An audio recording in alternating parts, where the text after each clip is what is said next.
자, 여러분 반갑습니다. 오늘도 즐거운 과학 시간이 돌아왔습니다. 이게 한 주 잘 보내셨나요? 이제 계약을 하고 이제 약간 일주일 정도 여러분이 지냈는데 어떻게 좀 잘 지내셨는지 모르겠습니다. 어떻게 지금 식물과 에너지 요 단원, 식물 단원 여러분 이거 잘 좀 재밌게 수업 듣고 계셨는지 모르겠네요. 너무 재밌지 않습니까? 저 혼자만 재밌는 건가요? 예.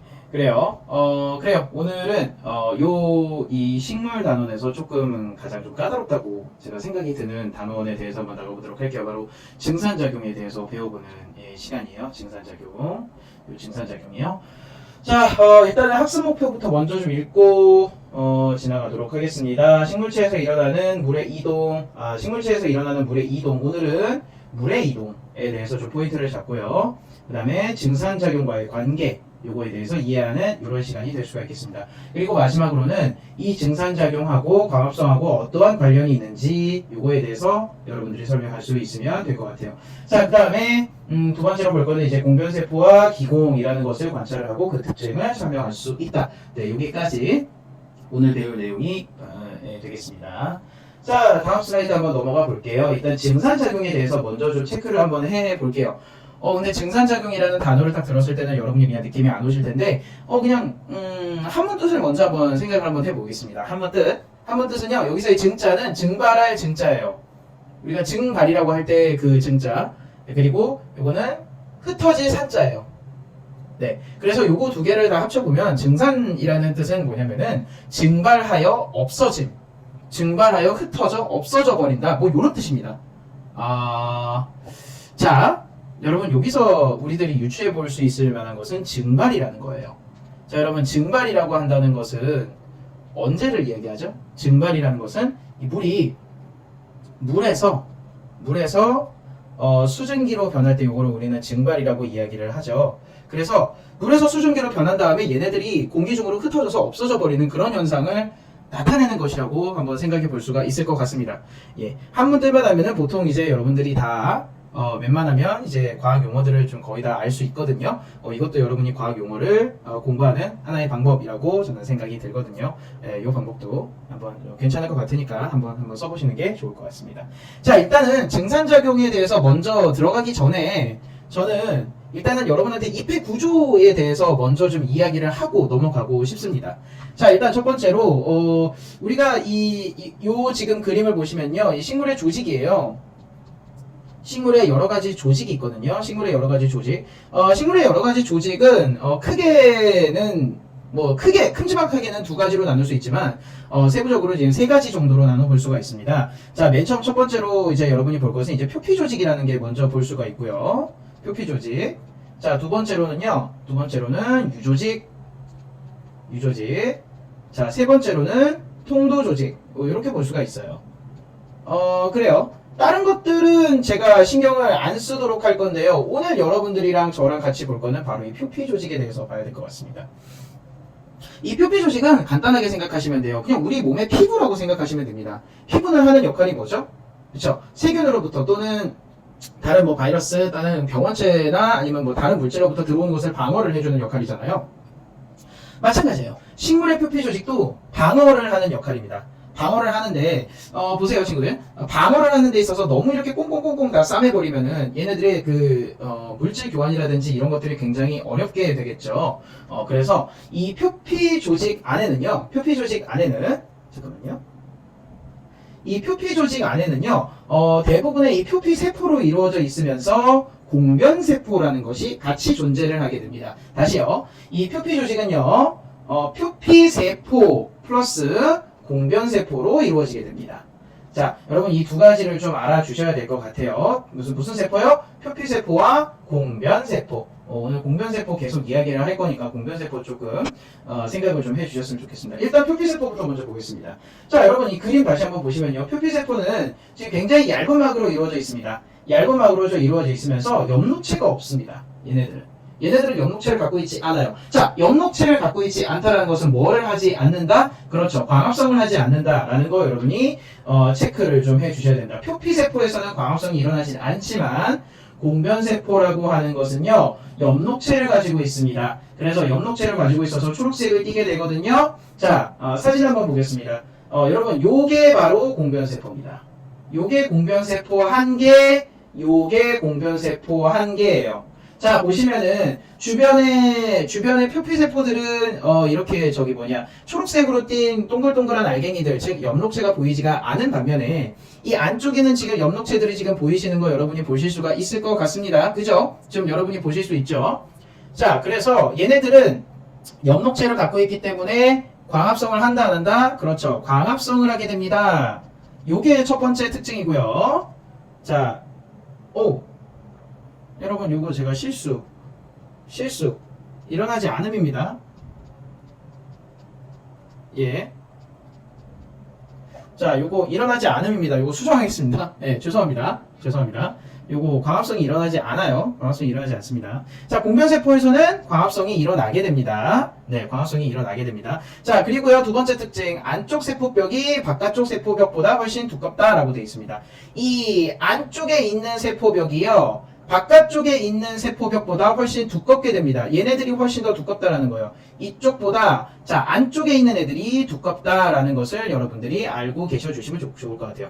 공변세포의 가장 큰 특징, 첫 번째, 엽록체를 갖고 있어서 광합성을 할 수 있다. 두 번째, 안쪽 세포벽이 바깥쪽보다 두껍다. 이거 첫 번째, 두 번째 여러분 특징들 잘 기억을 해주시면 좋을 것 같습니다. 자, 그래서 기공이라는 거 한번 좀 보도록 하겠습니다. 기공은요, 아까 제가 방금 말씀드렸던 공변세포 두 개로 이루어져 있습니다. 요렇게요. 다시 지워볼게요.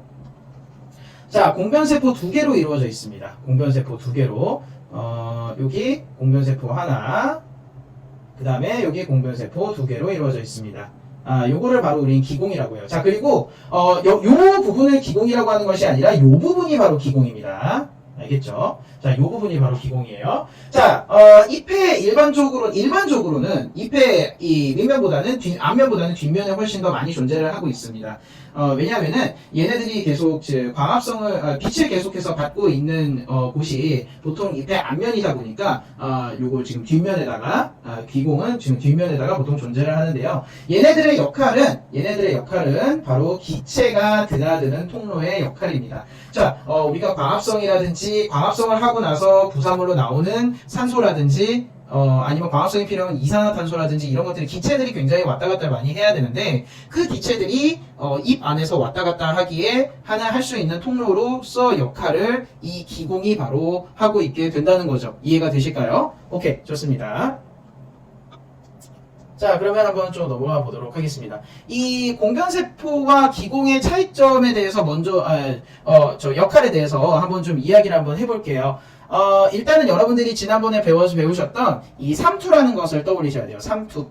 네, 삼투라는 것을 떠올리시면 굉장히 도움이 많이 될 거라고 생각이 듭니다. 이 기공을 열고 닫고 이렇게 하거든요. 항상 열려 있는 것이 아니라 기공을 어떨 때는 열고 어떨 때는 닫고, 이거를 간단하게 정리를 한번 해보겠습니다. 보통 낮에요, 많이 열리고요, 밤에 대체적으로 닫힌다라고 생각하시면 돼요. 자, 낮에는 여러분들 뭘 하죠? 그렇죠. 광합성을 하게 되죠. 왜요? 낮에는 빛 에너지가 굉장히 많기 때문에 그거를 이용해서 광합성을 계속해서 하고 있단 말이에요. 근데 밤에는 광합성을 하지 않게 됩니다. 이게 도대체 무슨 상관이냐? 광합성과 이거와 지금 무슨 상관이냐? 한번 따져볼게요. 자, 친구들 보시면은요, 여기서 지금 이거는 실험을 한번 한 겁니다. 실험 영상을 지금 보여준 거예요. 기공이 열릴 때에 대해서 실험을 한번 한 겁니다. 자, 보시면은 여기에 지금 물입니다. 예, 물이죠. 물입니다, 물이고요. 이 안쪽에는 엽록체가 들어있습니다. 자, 친구들, 일반적인 그냥 물로 지금 설정을 해놨습니다. 이 일반적인 물하고 안에 있는 식물의 체액하고 둘 중에서 어느 게 더 고농도인가요? 그렇죠. 여기가 지금 고농도고 이 바깥쪽이 지금 저농도가 되겠죠. 이해가 되세요? 오케이. 자, 그렇게 되면은 얘네들은 물이 안쪽으로 들어오게 되는 삼투 현상을 겪게 되죠. 지난 시간에 삼투에 대해서 배웠어요. 자, 그래서 얘네들이 빵빵해지게 됩니다. 얘네들이 부풀어 오르는데 여러분 잘 보세요. 이 안쪽의 벽이 두텁고 바깥쪽은 지금 얇다고 말씀드렸습니다. 그러다 보니 이 안쪽은 많이 부풀어지지 않고 바깥쪽이 지금 많이 부풀게 되는 거예요. 여기도 마찬가지. 이 안쪽은 지금 두껍다 보니까 많이 부풀어지지 않고 바깥쪽이 이렇게 쭉 많이 부풀어지게 된 겁니다. 그러면서 여기에 지금 구멍이 생겨버리게 되는 거죠. 이 구멍이 생긴 것으로 기체가 나왔다가 들어갔다가 할 수 있게 되는 겁니다. 이해가 되셨을까요? 자, 그러면 반대로 여기다가 수돗물을 한번 담궈봤습니다. 수돗물을 담궜다는 거는 여기 수돗물이라고 하는 것은 얘는 지금 여기가 고농도고요. 여기가 바로 저농도가 되겠습니다. 요거 이해되실까요? 자, 그럼 요런 상태에서는 물이 지금 어디로 빠져나올까요? 안쪽에서 바깥쪽으로 물이 빠져나오겠죠. 안쪽에서 물이 바깥쪽으로 빠져나오다 보니까 얘네들 기공이 닫혀버리게 되는 겁니다. 이해가 되실까요? 자, 그렇게 되면은 자, 요걸 한번 보죠. 낮에는 광합성을 통해서 뭐를 하죠? 포도당을 만들어내게 됩니다. 자, 포도당을 만들어내고 이 포도당이 만들어지면서 포도당이 만들어지면서 이 내부가 고농도로 바뀌게 되죠. 내부가 고농도로 바뀌게 되니까 요러면서 주변에 있는 물이 세포 내로 유입이 되는 겁니다. 자, 그렇게 되면 세포 내로 유입이 되면 여기 있는 공변세포가 팽창을 하게 됩니다. 공변세포가 팽창을 하게 되면서 이렇게 구멍이 생겨서 기공이 열려버리게 되는 거죠. 이 과정 아시겠습니까? 네. 이 과정 충분히 아실 수 있겠죠. 반대로는 밤이 되면은 광합성을 하지 않게 됩니다. 광합성을 하지 않게 되면은 지금 포도당이 만들어지지 않고요. 자, 포도당이 만들어지지 않고 포도당은 계속해서 녹말로 지금 전환이 되고 이제 이거를 이제 설탕으로 바꿔서 이제 다른 데로 전환을 하게 되잖아요. 자, 그러면서 여기 있는 여기 안쪽에는 잎 쪽에 그 포도당 농도는 계속해서 떨어지게 될 거고요. 떨어질수록 물들을 계속해서 이 바깥쪽으로 튀어나가게 될 거고요. 물들이 바깥쪽으로 튀어나가다 보니까 기공도 닫히게 되게 되는 거죠. 이해가 되실까요, 친구들? 근데 여러분들 이 밤에 기공이 닫힌다는 거는 100% 닫힐까요? 100% 닫히는 걸까요? 아닙니다. 100% 완전히 닫히는 건 아니에요. 완전히 꽉 닫히는 건 아닙니다. 거의 조금만 이제 살짝만 열려있는 상태, 요런 상태로 되는 거지 낮에 비해서 많이 닫혀있다 요런 뜻으로 지금 이야기를 하는 거니까 그거 여러분 잘 이해를 해주셨으면 좋겠습니다. 자, 이제 그러면 증산작용에 대해서 먼저 이야기를 좀 하겠습니다. 증산작용에 대해서 이야기를 할게요. 자, 증산작용은 식물체 속의 물이 수증기로 변하여, 자, 물이라는 것은 액체 상태고요. 자, 수증기라고 하는 것은 기체 상태입니다. 자, 그래 변해서 잎의 기공을 통해서 공기적으로 빠져나가는 현상, 요거를 우리는 증산작용이라고 이야기를 합니다. 여러분한테 지금 예시로 한번 들어드리고 싶은 게 뭐냐면요. 이게 미국에 있는 캘리포니아에 있는 하이페리온이라는 나무예요. 자, 하이페리온이라는 나무인데, 여러분 나무의 높이가 115m입니다. 상상이 가시나요? 자유의 여신상, 높다는 자유의 여신상이 93m입니다. 그거보다도 훨씬 더 높은 나무예요. 전 세계에서 가장 높은 나무, 길이가 긴 나무. 자, 여러분, 115m입니다. 그럼 이 115m에 있는 나무는 뿌리에서 요 끝에 있는 잎까지 어떻게 물을 전달을 할까요? 바로 증산작용이 이렇게나 높은 곳까지 물을 끌어올리게 되는 원동력이 되는 거죠. 그거에 대해서 설명을 해드릴게요.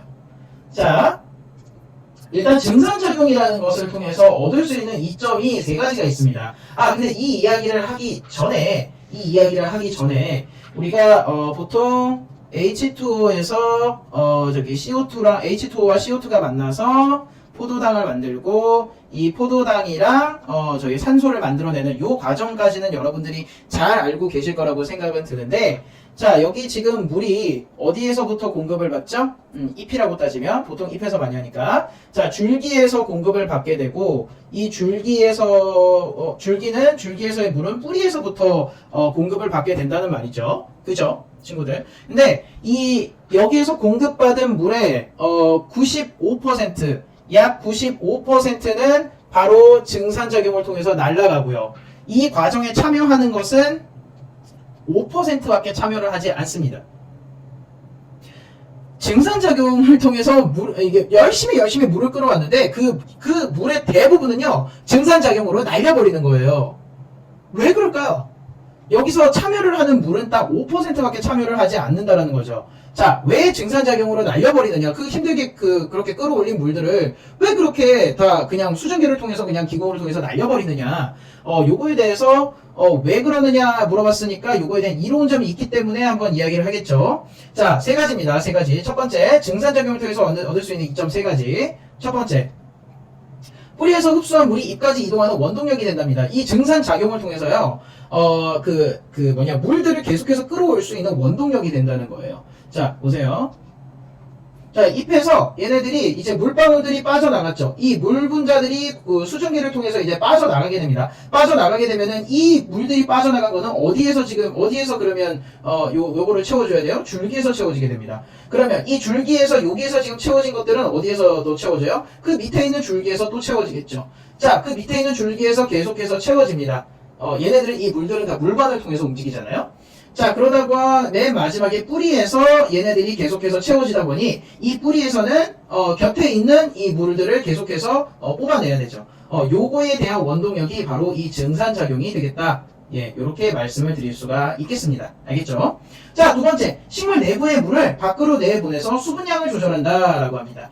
물을 계속해서 먹게 되면, 여러분, 사람도 계속해서 여러분들도 물을 계속해서 먹게 되면 소변을 보지 않습니까? 체내 수분량이 어느 정도 적정 정도가 있어야 되는데, 식물도 마찬가지예요. 근데 식물이 어떻게 소변을 보러 다니거나 그런 거는 여러분이 본 적이 없잖아요. 그래서 이렇게 몸 안에서 식물 체내에서 수분량을 조절하는 하나의 메커니즘으로 바로 증산작용을 이용해서 수분을 조절한다. 이렇게 생각하시면 될 것 같고요. 자, 세 번째, 물이 증발하면서요. 이거 중요합니다. 물이 증발하면서 주변에 열을 흡수한다. 이거 체크합시다.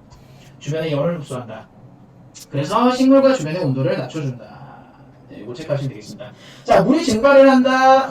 요거 한번 생각해 봅시다. 여러분, 물이 증발을 한다는 거는 물에서 뭘로 간다는 거예요? 수증기로 간다는 거예요. 자, 수증기라고. 자, 물은요, 액체고요. 자, 수증기는 기체입니다. 액체에서 기체로 가기 위해서는 에너지가 들어가야 돼요, 나와야 돼요? 여러분, 이 정도는 아시잖아요. 자, 생각해 봅시다. 물을 끓여서 수증기로 만들죠. 그러려면 에너지를 공급을 해줘야 되죠, 열 에너지를. 그죠?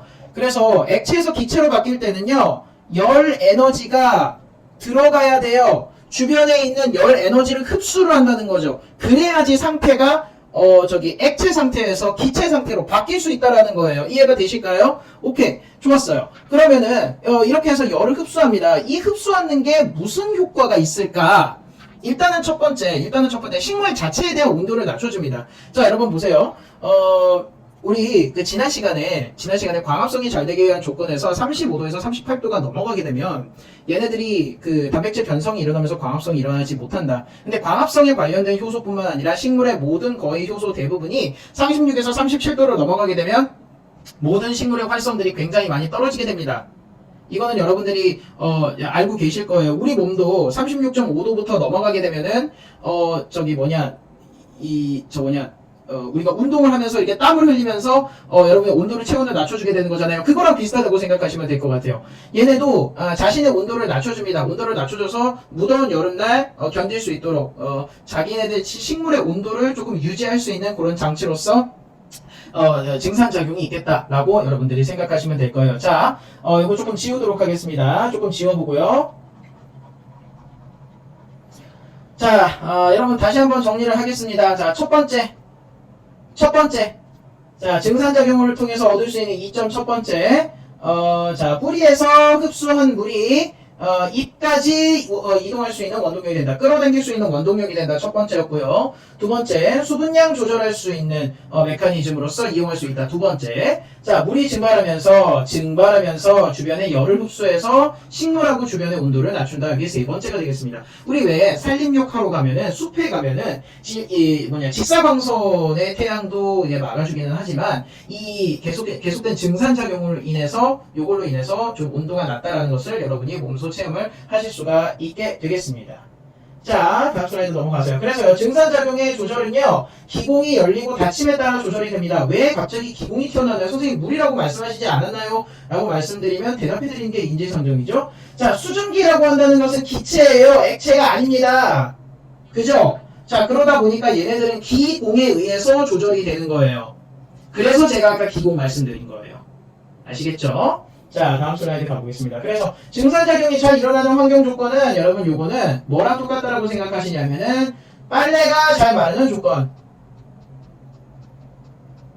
네, 빨래가 잘 마를 때랑 똑같습니다. 햇빛이 강하고 온도가 높고 습도가 낮다. 습도가 낮다라고 하는 것은 건조할 때예요. 그 다음에 바람이 잘 불 때, 요때 증산작용이 잘 일어나게 되겠습니다. 자, 그러면 마지막 슬라이드로요. 증산작용과 과합성의 이 관계에 대해서 한번 보도록 하겠습니다.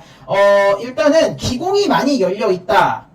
기공이 많이 열려 있으면 증산작용은 당연하게 활발하게 되겠습니다. 오케이? 요거는 여러분 이제 알 수 있겠죠? 증산작용이라고 하는 것은 수증기가 빠져나가는 거잖아요. 물이 수증기로 변해서 빠져나가는 거잖아요. 자, 근데 기공이 많이 열려있게 되면은 이산화탄소도 많이 흡수하게 될 거고요. 그 다음에 증산작용이 활발하다 보니까 뿌리에서 잎까지 물 상승이 원활하게 될 거예요. 그렇죠. 여러분 지금 뭐예요? 재료가 원활하게 공급이 되는 거죠. 그러다 보니까 당연스럽게 광합성 자체가 굉장히 활발하게 된다. 그래서 증산작용이 잘 활발하게 일어날수록 광합성이 활발하게 일어나게 된다까지도 여러분이 알 수 있게 되겠습니다. 그래서 오늘 죄송해요. 자, 오늘 우리의 학습 목표인 물의 이동, 식물 안에서의 물의 이동, 뿌리부터 줄기, 그 다음에 잎까지 가는 요 물의 이동 관계, 그 다음에 증산작용과의 관계, 그리고 증산작용과 광합성 관련도 방금 말씀을 드렸고요. 그 다음에 공변세포 받고, 그 다음에 공변세포 몇 개로 이루어진, 공변세포 2개로 이루어진 기공에 대해서도 관찰도 했고, 그 특징도 설명할 수 있었습니다. 오늘 수업 일단은 여기까지로 정리를 하고요. 궁금하신 사항이나 모르시는 사항 있으시면은 패들렛 이용해서 언제든지 질문해 주시면 되겠습니다. 자, 오늘도 여러분 고생 많으셨습니다. 안녕! 빠이!